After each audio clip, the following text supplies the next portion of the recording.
ओम शांति। आज 29 जुलाई 2020 की साकार मुरली। पहले सुनते हैं मुरली के कुछ मुख्य पॉइंट्स। बाबा हर 5000 वर्ष बाद भारत में ही भाग्यशाली रथ पर आते हैं। यह सौभाग्यशाली जिस रथ में भगवान आकर बैठते हैं। फिर आगे बाबा ने कहा पिछाड़ी में क्या क्या होना है वो भी देखेंगे। लड़ाई लगेगी, बम छूटेंगे, पहले मौत है उस तरफ। यहाँ तो रक्त की नदियां बहनी है, फिर घी दूध की नदी। पहले पहले धुआं विलायत से निकलेगा। डर भी वहां है।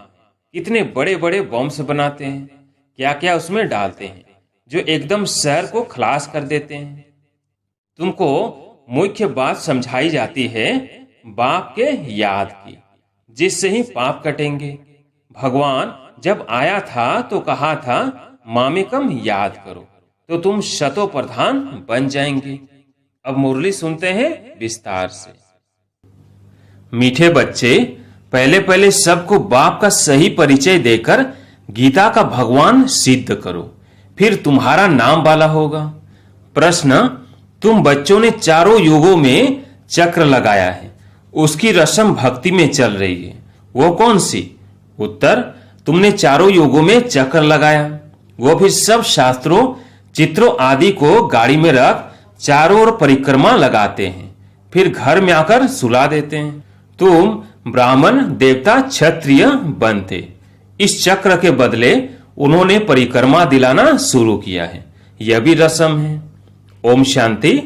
रूहानी बाप बैठ रूहानी बच्चों को समझाते हैं। जब कोई को समझाते हो तो पहले यह क्लियर कर दो कि बाप एक है। पूछना नहीं है कि बाप एक है वह अनेक है, ऐसे तो फिर अनेक कह देंगे। कहना ही है बाप रास्ता गॉड फादर एक है, वह सब आत्माओं का बाप है। पहले पहले ऐसे भी नहीं करना चाहिए कि वो बिंदी है, इसमें फिर मूंझ पड़ेंगे। पहले पहले तो यह अच्छी रीति समझाओ कि दो बाप हैं, लौकिक और पारलौकिक। लौकिक तो हर एक का होता ही है, लेकिन उनको कोई खुदा कोई गॉड कहते हैं। है एक ही, सब एक को ही याद करते हैं।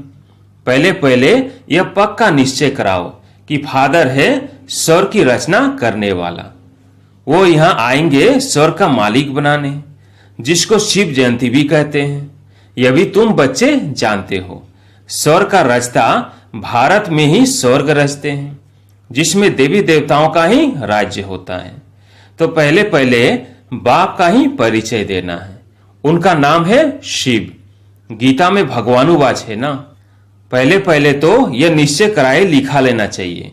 गीता में है भगवानुवाच, मैं तुमको राजयोग सिखाता हूं, अर्थात नर से नारायण बनाता हूं। यह कौन बना सकते हैं? जरूर समझाना पड़े। भगवान कौन है फिर यह भी समझाना होता है। सतयुग में पहले नंबर में जो लक्ष्मी नारायण है, जरूर वही 84 जन्म लेते होंगे। पीछे फिर और धर्म वाले आते हैं, उन्हों की इतने जन्म हो न सके। पहले आने वालों के ही 84 जन्म होते हैं। सतयुग में तो कुछ सीखते नहीं हैं, जरूर संगम पर ही सीखते होंगे। तो पहले पहले बाप का परिचय देना है। उनको कहा जाता है परम आत्मा, वो सदैव पावन है। उनको आकर पति दुनिया को पावन बनाना होता है। तो पहले बाप एक है, यह सिद्ध कर बताने से गीता का भगवान कृष्ण नहीं है, वो भी सिद्ध हो जाएगा। तुम बच्चों को सिद्ध कर बताना है। एक बाप को ही ट्रूथ कहा जाता है। बाकी कर्म कांड व तीर्थ आदि की बातें सब भक्ति के शास्त्रों में है। ज्ञान में तो इनका कोई वर्णन ही नहीं है, या कोई शास्त्र नहीं। बाप आकर सारा राज समझाते हैं। पहले पहले तुम बच्चे इस बात पर जीत पाएंगे कि भगवान एक निराकार है, न कि साकार। परमपिता परमात्मा शिव भगवानुवाच, ज्ञान का सागर सबका बाप वह है। श्री कृष्ण तो सबका बाप हो नहीं सकता। वो किसी को कह नहीं सकता कि दे के सब धर्म छोड़ मामेकम याद करो। है बहुत सहज बात, परंतु मनुष्य शास्त्र आदि पढ़कर भक्ति में पक्के हो गए हैं। आजकल शास्त्रों आदि को गाड़ी में रख परिक्रमा देते हैं। चित्रों को, ग्रंथ को भी परिक्रमा दिलाते हैं, फिर घर ले आकर सुलाते हैं। अभी तुम बच्चे जानते हो, हम देवता से क्षत्रिय, वैश्य, शूद्र बनते हैं। यह चक्र लगाते हैं। चक्र के बदले वो फिर परिक्रमा दिलाकर घर में जाए रखते हैं। उन्हों का एक मुकर्रर दिन रहता है। जब परिक्रमा दिलाते हैं तो पहले पहले यह सिद्ध कर बताना है कि श्री कृष्ण भगवानुवाच नहीं, परंतु शिव भगवानुवाच है। शिव ही पुनर्जन्म रहित है। वो आते जरूर है, परंतु उनका दिव्य जन्म है। भागीरथ पर आकर सवार होते हैं, पतितों को आकर पावन बनाते हैं, रचता और रचना के आदि मध्य अंत का राज समझाते हैं, जो नॉलेज और कोई नहीं जानते हैं। बाप को आप ही आकर अपना परिचय देना है। मुख्य बात है ही बाप के परिचय की। वो गीता का भगवान है। यह तुम सिद्ध कर बताएंगे तो तुम्हारा नाम बहुत वाला हो जाएगा। तो ऐसा पर्चा बनाकर उसमें चित्र आदि भी लगाकर फिर एरोप्लेन से गिरानी चाहिए। बाप मुख्य मुख्य बातें समझाते रहते हैं। तुम्हारी मुख्य एक बात में जीत हुई तो बस तुमने जीत पाई। इसमें तुम्हारा नाम बहुत वाला हुआ है। इसमें कोई खिटपिट नहीं करेंगे। यह बड़ी क्लियर बात है। बाप कहते हैं, मैं सर्वव्यापी कैसे हो सकता हूं? मैं तो आकर बच्चों को नॉलेज सुनाता हूं। पुकारते भी हैं, आकर पावन बनाऊं, रचता और रचना का ज्ञान सुनाऊं।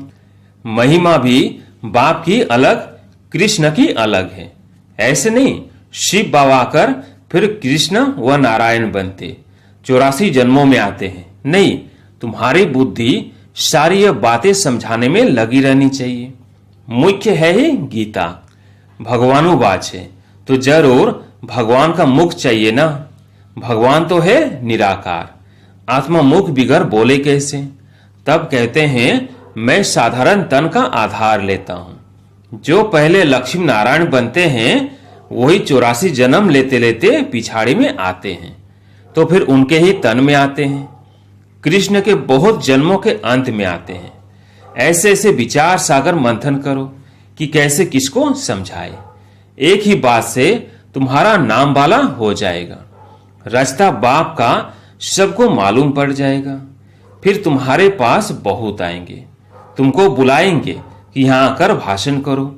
इसलिए पहले पहले अलप सिद्ध कर समझाओ। तुम बच्चे जानते हो, बाबा से हम स्वर का वर्षा ले रहे हैं। बाबा हर 5000 वर्ष बाद भारत में ही भाग्यशाली रथ पर आते हैं। यह है सौभाग्यशाली, जिस रथ में भगवान आकर बैठते हैं। कोई कम है क्या? भगवान इनमें बैठ बच्चों को समझाते हैं कि मैं बहुत जन्मों के अंत में इसमें प्रवेश करता हूं। श्री कृष्ण की आत्मा का रथ है ना, वो खुद कृष्ण तो नहीं है, बहुत जन्मों के अंत का है। हर जन्म में फीचर्स, ऑक्यूपेशन आदि बदलता रहता है। बहुत जन्मों के अंत में जिसमें प्रवेश करता हूं वो फिर कृष्ण बनते हैं, आते हैं संगम युग में। हम भी बाप का बनकर बाप से वर्षा लेते हैं। बाप पढ़ाकर साथ ले जाते हैं और कोई तकलीफ की बात नहीं। बाप सिर्फ कहते हैं मामेकम याद करो। तो यह अच्छी रीति विचार करना चाहिए कि कैसे कैसे लिखें।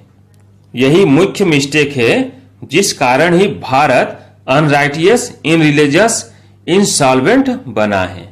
बाप फिर आकर राजयोग सिखलाते हैं, भारत को राइटियस, सॉल्वेंट बनाते हैं, सारी दुनिया को राइटियस बनाते हैं। उस समय सारे विश्व के मालिक तुम ही हो। कहते हैं ना, wish you long life and prosperity. बाबा आशीर्वाद नहीं देते कि सदा जीते रहो। ये साधु लोग कहते हैं अमर रहो। तुम बच्चे समझते हो अमर तो जरूर अमरपुरी में होंगे, मृत्यु लोक में फिर अमर कैसे कहेंगे? तो बच्चे जब मीटिंग आदि करते हैं तो बाप से राय पूछते हैं। बाबा एडवांस राय देते हैं। सब अपनी अपनी राय लिख भेजें, फिर भल इकट्ठे भी हो। राय तो मुरली में लिखने से सबके पास पहुंच सकती है। 2 से 3 हजार खर्चा बच जाए। इन 2 से 3 हजार से तो 2 से 3 सेंटर खोल सकते हैं। गांव गांव में जाना चाहिए, चित्र आदि लेकर। तुम बच्चों का जास्ती इंटरेस्ट सूक्ष्म वतन की बातों में नहीं होना चाहिए। ब्रह्मा विष्णु शंकर आदि चित्र हैं तो इस पर थोड़ा समझाया जाता है। इनों की बीच में थोड़ा पाठ है। तुम जाते हो, मिलते हो, बाकी और कुछ है नहीं, इसलिए इसमें जास्ती इंटरेस्ट नहीं लिया जाता है। यहाँ आत्मा को बुलाया जाता है, उनको दिखाते हैं। कोई कोई आकर रोते भी हैं, कोई प्रेम से मिलते हैं, कोई दुख के आंसू बहाते हैं। यह सब ड्रामा में पार्ट है। जिसको चिटचैट कही जाए, वो लोग तो ब्राह्मण में कोई की आत्मा को बुलाते हैं, फिर उनको कपड़ा आदि पहनाएंगे। अब शरीर तो खत्म हो गया, बाकी पहनेंगे कौन? तुम्हारे पास वो रस्म नहीं है। रोने आदि की तो बात ही नहीं। तो ऊंचते ऊंच बनना है। वो कैसे बने? जरूर बीच में संगम युग है, जब पवित्र बनते हैं। तुम एक बात सिद्ध करेंगे तो कहेंगे ये तो बिल्कुल ठीक बताते हैं। भगवान कभी झूठ थोड़ी बता सकते हैं। फिर बहुतों का प्यार भी होगा, बहुत आएंगे। समय पर बच्चों को सब पॉइंट्स भी मिलती रहती है। पिछाड़ी में क्या क्या होना है वो भी देखेंगे। लड़ाई लगेगी, बम छूटेंगे, पहले मौत है उस तरफ। यहाँ तो रक्त की नदियां बहनी हैं, फिर घी दूध की नदी। पहले पहले धुआं विलायत से निकलेगा। डर भी वहां है। कितने बड़े बड़े बॉम्ब्स बनाते हैं, क्या क्या उसमें डालते हैं जो एकदम शहर को खलास कर देते हैं। यह भी बताना है किसने स्वर्ग की राजाई स्थापन की। हेवनली गॉड फादर जरूर संगम पर ही आते हैं। तुम जानते हो अभी संगम है। तुमको मुख्य बात समझाई जाती है, बाप के याद की, जिससे ही पाप कटेंगे। भगवान जब आया था तो कहा था मामिकम याद करो, तो तुम सतो प्रधान बन जाएंगे, मुक्ति धाम में जाएंगे। फिर पहले से लेकर चक्र रिपीट होगा। डिटिज्म, इस्लामिज्म, बुद्धिज्म। तुम स्टूडेंट की बुद्धि में ये सारी नॉलेज होनी चाहिए ना। खुशी रहती है। हम कितनी कमाई करते हैं, यह अमर कथा अमर बाबा तुमको सुनाते हैं। तुम्हारे अनेक नाम रख दिए हैं।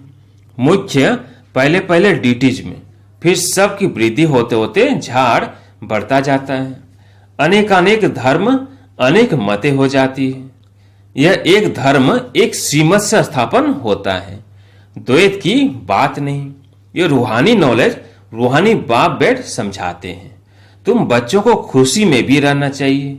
तुम जानते हो बाप हमको पढ़ाते हैं, तुम अनुभव से कहते हो, तो ये शुद्ध अहंकार रहना चाहिए कि भगवान हमको पढ़ा रहे हैं। और क्या चाहिए? जबकि हम विश्व के मालिक बनते हैं तो खुशी क्यों नहीं रहती? या निश्चय में कहां संशय है? बाप में संशय नहीं लाना चाहिए। माया संशय में लाकर भुला देती है। बाबा ने समझाया है, माया आंखों द्वारा बहुत धोखा देती है। अच्छी चीज देखेंगे तो दिल बीत बीत करेगी, खाएं। आंखों से देखते हैं तब क्रोध आता है मारने लिए। देखे ही नहीं तो मारे कैसे? आंखों से देखते हैं तब लोभ मोह भी होता है। मुख्य धोखा देने वाली आंखें हैं। इन पर पूरी नजर रखनी चाहिए। आत्मा को ज्ञान मिलता है तो फिर क्रिमिनल पना छूट जाता, ऐसे भी नहीं है। आंखों को निकाल देना है। तुम्हें तो क्रिमिनल आई को सिविल आई बनाना है। अच्छा, मीठे मीठे सिकिलधे बच्चों प्रति माता पिता बाप दादा का याद प्यार और गुड मॉर्निंग। रूहानी बाप की रूहानी बच्चों को नमस्ते। हम रूहानी बच्चों की रूहानी बाप दादा को याद प्यार गुड मॉर्निंग नमस्ते नमस्ते। धारणा के लिए मुख्य सार। पहला, सदा इसी नशे व खुशी में रहना है कि हमको भगवान पढ़ाते हैं। किसी भी बात में संशय बुद्धि नहीं होना है। शुद्ध अहंकार रखना है। दूसरा, सूक्ष्म वतन की बातों में ज्यादा इंटरेस्ट नहीं रखना है। आत्मा को शतो प्रधान बनाने का पूरा पूरा पुरुषार्थ करना है। आपस में राय कर सबको बाप का सही पहचान देना है। वरदान, संगम युग के महत्व को जान, एक का अनगिनत बार रिटर्न प्राप्त करने वाले सर्व प्राप्ति संपन्न भव। संगम युग के महत्व को जान, एक का अनगिनत बार रिटर्न प्राप्त करने वाले सर्व प्राप्ति संपन्न भव। संगम युग पर बाप दादा का वायदा है 1-2 लाख लो। जैसे सर्वश्रेष्ठ समय, सर्वश्रेष्ठ जन्म, सर्वश्रेष्ठ टाइटल इस समय के हैं, वैसे सर्व प्राप्तियों का अनुभव अभी ही होता है। अभी एक का सिर्फ लाख गुना नहीं मिलता, लेकिन जब चाहो, जैसे चाहो, जो चाहो, बाप सर्व रूप में बांधे हुए हैं। एक का अनगिनत बार रिटर्न मिल जाता है, क्योंकि वर्तमान समय वरदाता ही आपका है। जब बीज आपके हाथ में है तो बीज द्वारा जो चाहो वह सेकंड में लेकर सर्व प्राप्तियों से संपन्न बन सकते हो। स्लोगन, कैसी भी परिस्थिति हो, परिस्थिति चली जाए लेकिन खुशी नहीं जाए। अच्छा, ओम शांति।